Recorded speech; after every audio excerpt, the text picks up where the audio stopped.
Hello everyone, good morning. आज हम second year का मैनेजमेंट का चैप्टर करेंगे, फैमिली रिसोर्स मैनेजमेंट या पारिवारिक साधन व्यवस्था। ठीक है, साधन या रिसोर्स क्या होते हैं? बेसिकली साधन आपका या रिसोर्स वो है जो आपकी गोल्स को अचीव करने में आपकी मदद करता है। ठीक है, साधन जो है वो दो प्रकार के होते हैं, मानवीय और अमानवीय। ठीक है, तो आज हम इन्हीं साधनों के बारे में जो है अपनी इस क्लास के अंदर हम पढ़ेंगे। सबसे पहला हम वर्गीकरण, अगर जैसे मैंने आपको बताया कि मानवीय और अमानवीय। मानवीय वो है जो ह्यूमन क्वालिटीज़ है, ह्यूमन जो है रिसोर्सेज है ना, और लिविंग है, और अमानवीय जो कि नॉन लिविंग रिसोर्सेज हैं। इन मानवीय और अमानवीय दोनों रिसोर्सेज को, ह्यूमन और नॉन ह्यूमन रिसोर्सेज को हम इस्तेमाल करके अपनी आवश्यकताओं की पूर्ति करते हैं। मैनेजमेंट क्या है?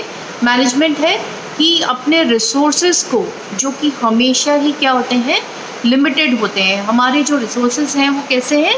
हमेशा ही लिमिटेड होते हैं।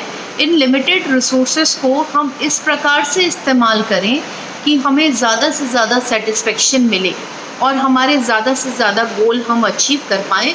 इसी को हम क्या कहते हैं?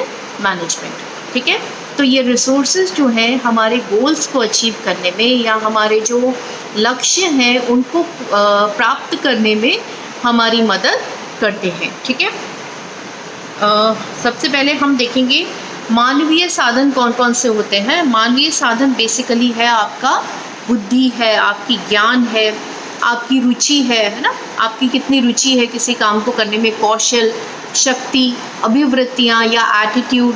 ठीक है, ये सब क्या है? आपके मानवीय साधन। ठीक है, मानवीय साधन जो है हम इनको अभी एक एक भी पढ़ेंगे कि ये किस तरीके से प्रभावित करते हैं हमारे मैनेजमेंट प्रोसेस को।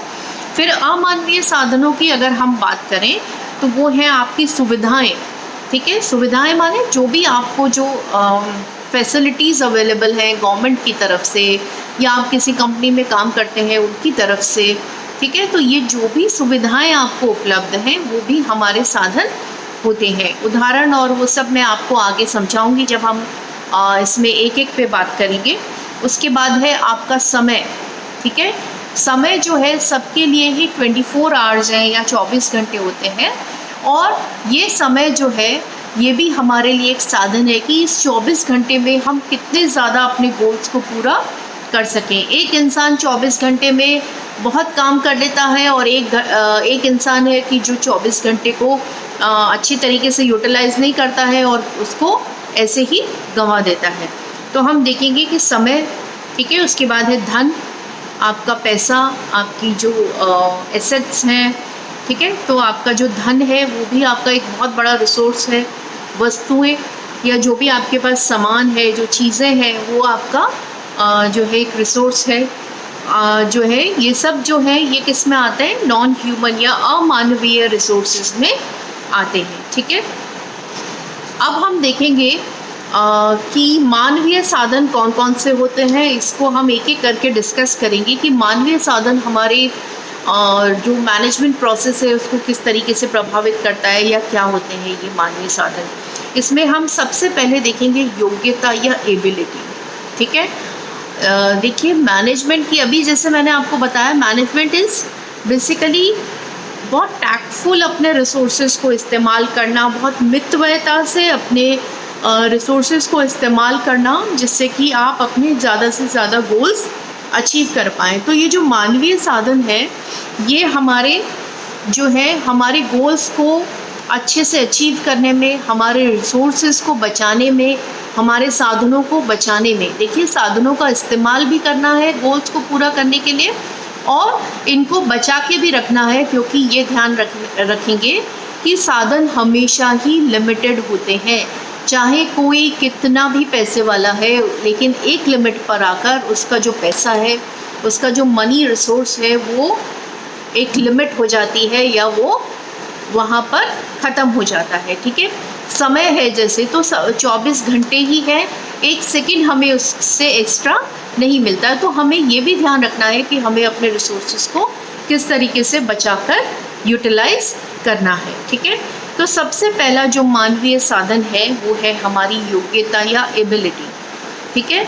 देखिए, अगर आप में योग्यता होगी तो आप बहुत अच्छे से किसी काम को करके अपने बाकी के रिसोर्सेज को बचा सकते हैं, है ना। फॉर एग्ज़ाम्पल, अगर हम एक बहुत ही सिंपल आधारभूत हम जो है एक गृहिणी के स्तर की बात करें कि एक गृहिणी अगर बहुत अच्छे से खाना बना लेती है ना, उनको बहुत अच्छी उसमें योग्यता है, तो वो अच्छे से खाना भी बनाएंगी, टेस्ट भी बहुत अच्छा होगा, अपना मनी भी बचा लेंगी और वैरायटी जो है वो बना देंगी, ठीक है। क्योंकि जो है उनमें योग्यता है, उनमें एबिलिटी है, क्रिएटिविटी है उनमें कि वो उन्हीं लिमिटेड इंग्रेडिएंट्स के अंदर बहुत कुछ अच्छा बना देते हैं, ठीक है। फिर उनमें योग्यता है कि कम समय में वो बहुत अच्छा और बहुत ज़्यादा खाना बना सकते हैं, ठीक है। तो ये इससे कम समय, आपका समय की भी बचत होती है, आपके पैसे की भी बचत होती है, अगर आप में किसी काम को करने के लिए योग्यता उपलब्ध है। तो योग्यता या एबिलिटी जो है ये बहुत इम्पॉर्टेंट है किसी भी कार्य को करने के लिए। यहाँ हमने सिर्फ खाना बनाने की बात की है, वेरएज़ अगर किसी में योग्यता है स्टिचिंग करने की, किसी में योग्यता है कुछ और चीज़ बनाने की, तो आप उससे अपने और रिसोर्सेज भी, आप अपने मनी रिसोर्स को भी उससे, उस योग्यता से, उस एबिलिटी से जनरेट कर सकते हैं।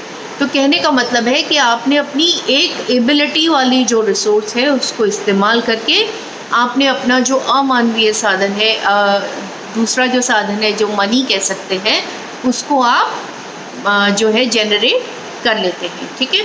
फिर उसके बाद है रुचि या इंटरेस्ट। रुचि या इंटरेस्ट क्या होता है कि अगर हमारा किसी भी काम को करने में रुचि है, हमारी इंटरेस्ट है किसी काम को करने में, तो हम उस काम को बहुत इजीली कर लेंगे, जिससे हमें फटीग भी नहीं होगा, उससे हमारी एनर्जी जो है वो भी सेव होगी। हमारी एनर्जी भी हमारा एक बहुत बड़ा रिसोर्स है, हमारी जो काम करने की शक्ति है, काम करने की ऊर्जा है, क्योंकि ये भी लिमिटेड है, ठीक है। तो हम उस रुचि से, जब आप किसी, आपने खुद में भी देखा होगा कि जब आप किसी काम को रुचि लेकर करते हैं तो वो काम आप बहुत आसानी से कर लेते हैं, उसको काम को बहुत अच्छा भी करते हैं और मन लगा के करते हैं, तो हमें 10 आइडियाज़ भी आते हैं जिससे हम अपने कम रिसोर्सेज के अंदर उसको प्री प्लान करके उस कार्य को अच्छे से कर सकते हैं। और दूसरे रिसोर्सेज को, जैसे समय है ना, समय से पहले ही हम कर सकते हैं। जैसे कि अगेन मैं लेती हूँ खाना बनाना, किसी का इंटरेस्ट है, कुकिंग किसी का इंटरेस्ट है, तो वो बहुत फटाफट जो है, क्योंकि उसको बहुत अच्छे से आता है, उसमें एबिलिटी है, तो उसको वो बहुत जल्दी से बना लेगा, उससे टाइम भी सेव होगा, एनर्जी भी सेव होगी, है ना, मनी भी सेव होगा। तो रुचि होना किसी काम को करने के लिए ये भी बहुत इम्पॉर्टेंट आपका रिसोर्स या आपकी साधन होता है। उसके बाद है ज्ञान या नॉलेज। किसी भी काम को करने के लिए अगर आपके पास में नॉलेज है तो आप अपने जो रिसोर्सेज हैं उनको बचा सकते हैं और उस काम को बहुत अच्छे से, उस लक्ष्य को बहुत अच्छे से प्राप्त कर सकते हैं, ठीक है। अगर आपको नॉलेज है किसी मशीन को ठीक करने की, ठीक है, या किसी जो है सिलाई करने की नॉलेज है, आपको किसी काम को टैक्टफुली करने की हैबिट है, तो आप अपने ज्ञान से अपने रिसोर्सेज को बचा लेते हैं, ठीक है। कि कैसे बचा लेते हैं, आपको किसी मैकेनिक को जो है वो नहीं बुलाकर उससे ठीक करवाना, उतनी तो आपको उसको पैसा देना पड़ेगा, वो आएगा या आपका करेगा, तो आपका टाइम भी सेव होता है कि आप अपना काम अपने आप कर लेते हैं, ठीक है। नॉलेज से आप दूसरों के लिए भी एक हेल्प बन सकते हैं, आप उस नॉलेज से किसी और का काम करके अपना मनी रिसोर्स जो है उसको अर्न कर सकते हैं। तो कहने का मतलब ज्ञान जो है वो भी एक बहुत इम्पॉर्टेंट हमारा साधन होता है। हमें जितना ज्ञान है किसी भी चीज़ के बारे में, तो उससे हम अपने लक्ष्यों को तो प्राप्त कर ही सकते हैं, इसके अलावा आप अपने रिसोर्सेज को भी जनरेट कर सकते हैं, उसको बढ़ा सकते हैं, है ना। फिर उसके बाद है शक्ति या एनर्जी।